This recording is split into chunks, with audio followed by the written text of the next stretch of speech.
Well, well, would you look at that? Looks like we got a bit of uncapping behavior going on. Notice how the heads are not bitten down on, meaning they aren't doing this for deformed wing virus. These hives have been treated. I can't believe it, but we are already heading into the last month of summer. And in the beekeeping world, that means one thing. It's time to start thinking about winter.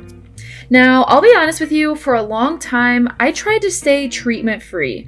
I really believed in letting the bees figure it out, but after expanding our operation this year and going all in on building up 200 hives to send to California for almond pollination, I realized that mindset just wasn't going to cut it anymore.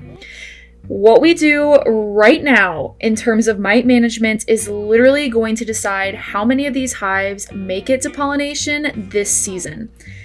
It feels like every week in the bee yard has been a crash course on something new, but this part right here is what really matters. This is where you either set your bees up for winter success or you watch them slowly disappear. So this is what we're doing this week. This is what happens when, another one right there. Oh my gosh, there's so many mites in this, love. Love, I asked you to treat them.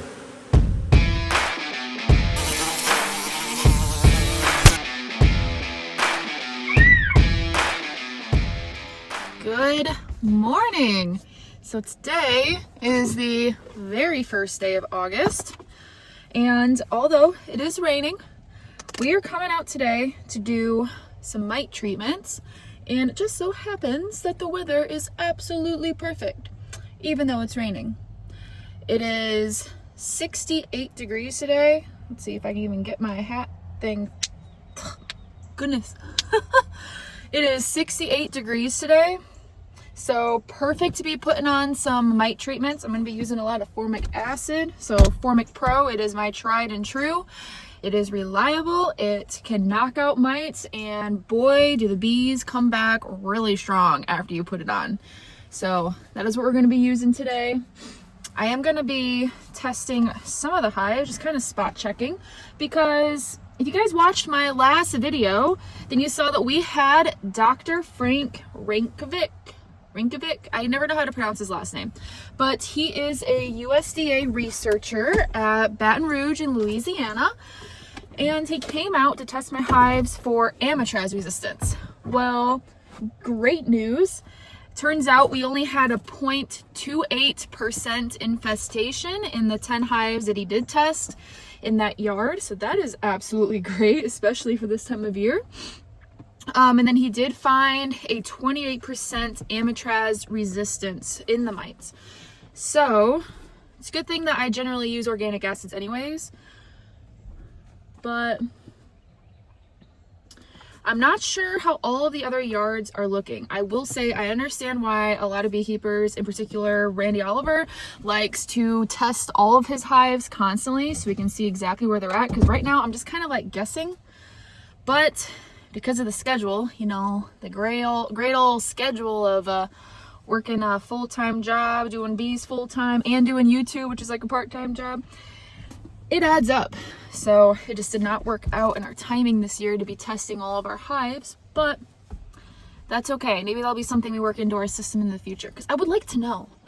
It makes me just a little worried. I'm just kind of like shooting in the dark here, but I trust everything will be okay. But all in all, the hives have been looking really good. Casey, just to kind of like update you guys on where we've been and what we've been doing. So Casey and I, let's see, that was Saturday and Sunday. Yeah. Today is Friday. So Saturday and Sunday, we had came out, and remember how we had our strong hives drawing out a third box for all the weaker hives that are a little bit behind in their timing? Well, we pulled those third boxes and gave them to all the weak hives so that everything was pretty much equalized in terms of like drawn comb and strength. We did the newspaper method to combine them just as a extra precaution. But so yeah, we're gonna see just how well that worked today too. It should help them be up to the strength to be able to be treated, but I also have some oxalic acid with me. We've been trying out the extended release oxalic acid too, just to see how that goes. So yeah, we're trying out a bunch of things just to see what works, see what sticks. Also keeping in mind the strength of our colonies really makes a huge difference on what we can actually treat with, because you don't really want to treat a weak hive with formic. You'll probably end up killing it. But all right, so we're at the hunting yard, and this yard actually is doing so much better. So if you guys remember, we had them back there last year and I was just complaining like crazy about them. Well, since moving them up here, they're actually doing pretty good. I'm actually really impressed. So, oh gosh, the only problem is all this is growing up now. This turns into a giant goldenrod field. And it will be all goldenrod in the next like month and a half. So we're probably gonna have to bring out the lawnmower just to keep the area around it all cleared up for them. And you know, it's actually perfect that it's raining because they're all gonna be in the hive doing their own thing. But, all right. Yuck. Lesson learned. Do not leave bees and your soapy water in your mite checker. Because the smell is horrendous, especially if it tips over in your toolbox and spills everywhere. Yeah, good job, Em. That was a fantastic idea. All right, like I had said, so I am just spot checking because some of these hives still are drawing comb, so we have to be very careful about what we do put on these hives. I know this one was starting to show some uncapping, so I'm going to test those. And that's been the strongest hive out here this entire time, so I also wanted to test that one just to see kind of where they could possibly be at. We had another hive out here that was uncapping. If you guys watched that video with Frank, this hive right here was the one, this red one, was the one that had some uncapping behavior. So it's happening in 2 of them in this yard, which is really interesting. So we're definitely going to have to mark those and keep an eye on them. They are not going to be happy with me getting into them in the rain, but that's just how the temperature is today. So it is what it is. Yeah, they're still building up quite a bit. So today I'm doing what is called a alcohol wash, but technically instead of using alcohol, I mix a little bit of Dawn dish soap with some water. There have been actually a few studies over the last couple of years showing that this method can be even more effective than alcohol at knocking mites off of the bees and giving you a more accurate count. Now, when most people first get into beekeeping, you're pretty much told that you don't need to treat unless your mite count hits 3%. And that means if you're testing about a half a cup of bees or roughly 300 bees in your mite wash, that's what I'm going to be doing here today, you don't want to see more than 9 or 10 mites in a wash. But the deeper that you get into beekeeping, the more you realize that it's really not that simple. Timing matters a lot, and right now the bees are starting to raise their winter brood.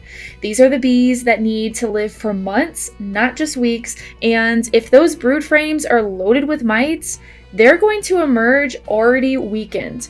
Even if your mite wash shows low numbers, there could be a ton of mites hiding in all of that capped brood. So while this wash gives you a snapshot of what's going on the adult bees, it doesn't quite catch what's hiding underneath the surface. And that's why I'm paying really close attention this time of year, because this is when a small problem can turn into a massive colony collapse by fall. All right, guys. What do you do when each hive you're testing has 0 mites? Do you treat? Do you not treat? At least for the time of year it is. My gosh, well, that was unexpected. All right, so this is really the tricky part because this is the time of year that our hives have the most amount of capped brood. So in all reality, if this hive does have a bunch of mites, they're all going to be in the brood, under the brood capping. They're not going to be out and about on the adult bees. But keeping that in mind, knowing that, okay, if we are at the peak numbers of our hive currently, we're at the end of our summer flow, and they're only going to start having a smaller and smaller cluster as we progress throughout the rest of the year.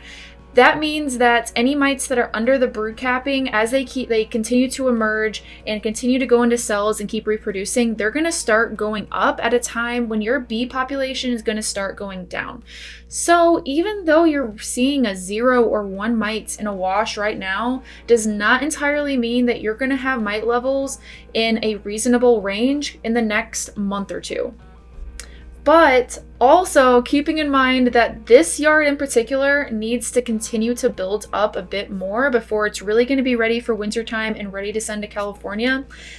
That is what puts me in a tough place, because it's like, okay, do I treat and sacrifice that buildup that they're currently having on the last bit of the summer flow, or do I let them just keep going on a little bit longer and recheck in the next couple weeks and try to treat again? All right, guys, so in case you couldn't see in the video, we got pink-eyed uncapping here.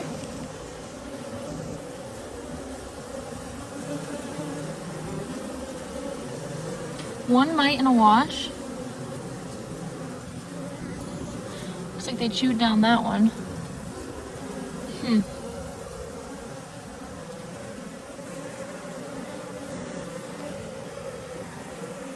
This is a merging frame.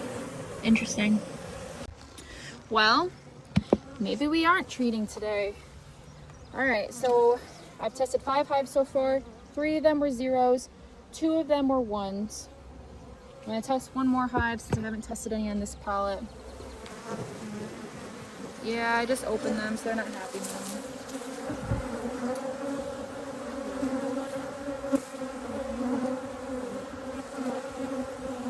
Actually, maybe not this one. Where's a stronger one?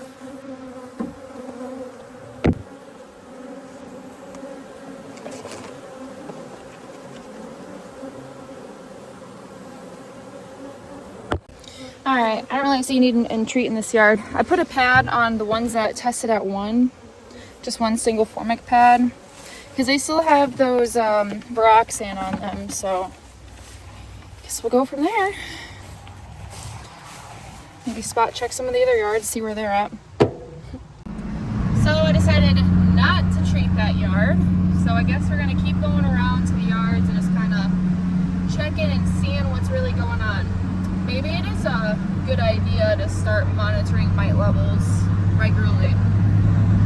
Save me from having to run around today. But I guess we'll see. Alright, we're at Paradise now. I guess we're just going to keep testing colonies and seeing where we're at, because I don't really think we need to treat a hive that's at 0 mites. But we're going to keep an eye on it over the next couple weeks to see kind of like where they're at. Because if they don't need treatment, they can just keep building up. I'm cool with that. I don't got any complaints on that front. So it's just important to be smart about it, because this is the time of year that they have a lot of brood, and when it all emerges, all those mites will come out. So there's not really any knowing how many mites are in this hive. Now, there's another scene coming up in this video that is really gonna kind of help put in perspective what I'm about to talk about. And you're probably wondering, how are these hives, how do they have such a low mite load? But I'm starting to realize that part of your management strategy affects how many mites you end up having in your hive. This is why typically when we talk about when you first get into beekeeping, you can really kind of get away with not treating for mites the first year. It's the second and third year where you're going to start seeing negative effects of not treating, and how the Varroa mites really just start growing in your hive. So all of these hives that we are going through, that we have gone through so far, started out this year as 3 frame splits. And the yard we were just at was all started with queen cells. Now, this yard was started with mated queens, but both were started at the exact same time with only 3 frames.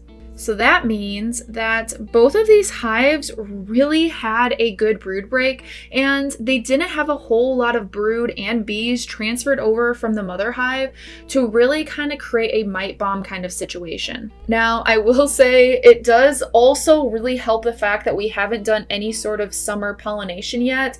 I have been hearing horror stories from some of our beekeeper friends where they'll just go into a hive that they've already done 2 treatments on them this year, pretty hard treatments too, and they'll come back and they're seeing that their mite loads are still through the roof just because of the amount of drift that's going on in those areas, and from having their bees really in a sort of constant expansion.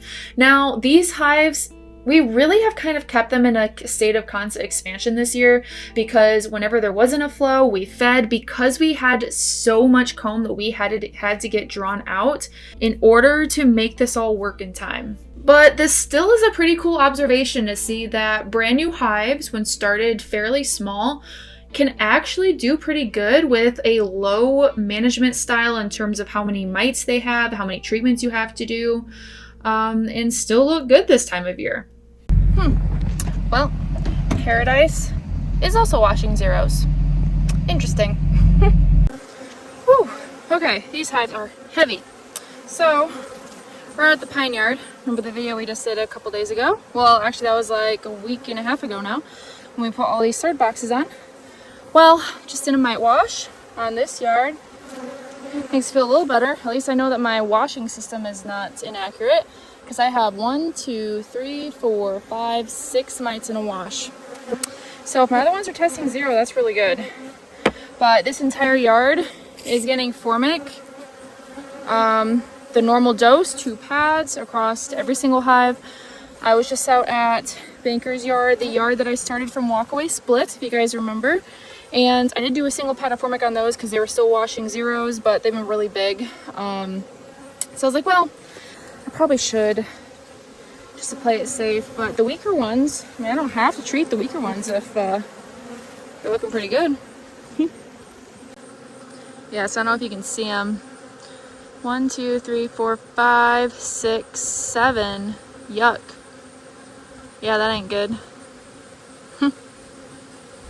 Alright, so this is where things really kind of start to get ugly.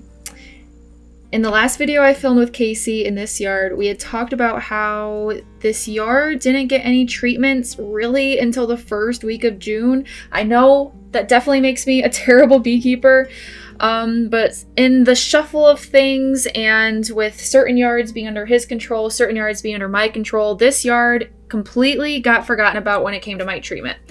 Well, when we went into them first week of June, we saw the drone brood completely loaded with Varroa mites, which told me, hey, we need to treat these hives ASAP.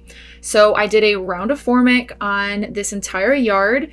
Remember, today is now the first day of August, so it's really only been 2 months since we did a full round of Formic on these hives.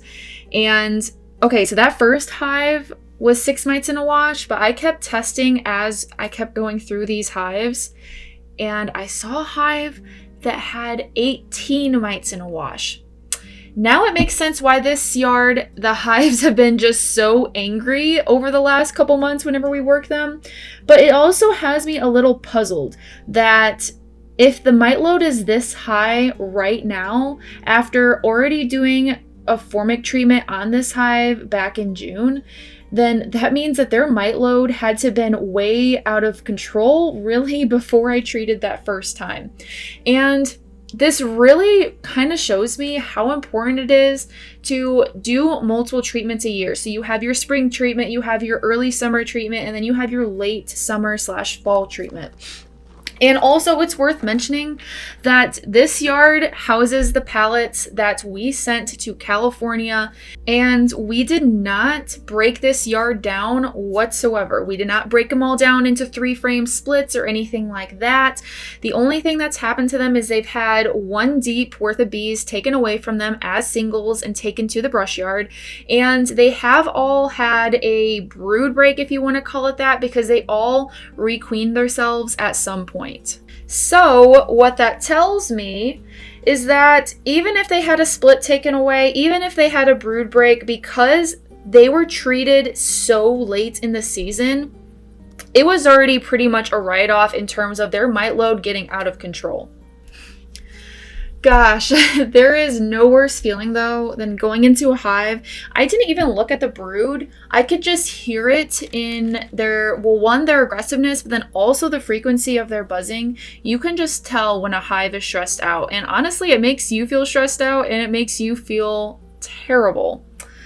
I did call up Casey a little upset saying, hey, don't be upset if the pine yard ends up dying. But all we can really do is treat, recheck, probably gonna have to treat again, and I guess let's just see what happens. Okay, see how this goes. Our neighbor is mowing, so I'm sorry if it gets a little loud for a second. Okay, so I was filming, but then I kind of paused because I went to a yard and it got a little rough, I guess you could say. The pine yard.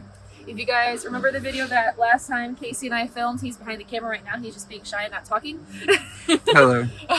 Last video we filmed together at the pine yard. I had talked about how we were behind on treatments in that yard, which was technically my fault. But technically you were managing it. I guess I was in charge of mite treatments, but it was a group overlap. Yeah. Oversight. Yeah, oversight. We just oversighted it. Yeah. So, okay, now I got to truly see what happens when you don't treat your hives after they went to pollination and pretty much became breeders of mites. Like, we bred so many mites. Because I went into them, I was testing them. I picked up the cup. I actually still have one in the truck. I should bring it out.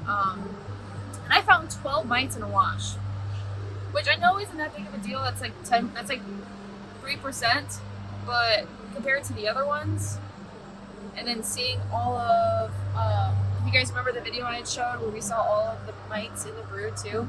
But anyways, okay, so we found another yard called the Rush Yard, and that's the yard that we started to be like our brood factories. And those originally started from the pine yard.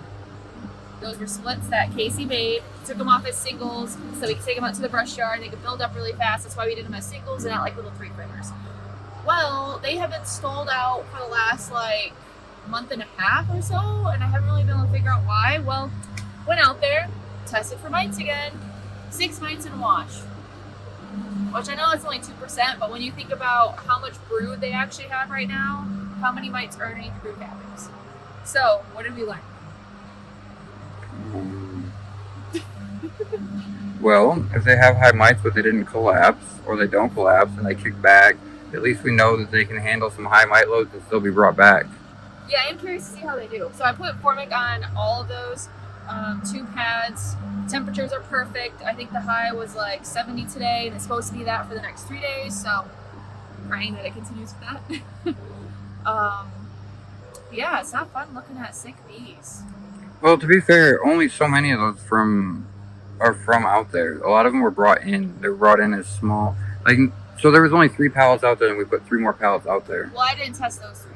I only tested the first 3 that were originally ones that were already there, and they were looking rough, so I just treated the whole yard because you know how drifting works and mite bombs and all that, so I was just like, we're treating the whole thing across the board. But yeah, so it's interesting to see though, because we pulled the brush yard as splits from the pine yard, and that was it like what, May? I think it was like mid-May. I'll put it up on the screen. And just because they had already had high mites in the hives to begin with, it transferred over to the splits. Even though after we brought the splits there, I did Formic, and I also did some OA vapor on them too, and still the mites were high.